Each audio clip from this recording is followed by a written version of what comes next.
Hello Cebu! Hello Philippines! Welcome to the country's biggest and grandest cultural celebration, the Sinulog!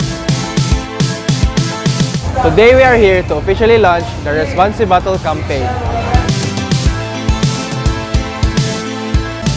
I am Responsive Bottle and I am committed to do the 3 easy steps. 1. Remove the cap. 2. Crush the bottle. 3. Return the cap and segregate it properly. PET bottles are 100% recyclable with 90% recovery rate in the Philippines. In addition, it has high residual value compared to other types of plastics. Also, it promotes livelihood and can be converted into fabrics, chairs, tables, and the like.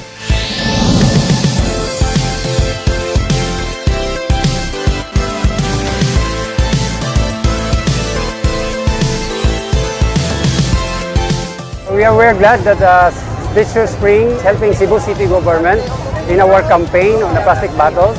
Also launching this responsive bottles. It is also in congruence with our program in Cebu City government to manage empty plastic bottles.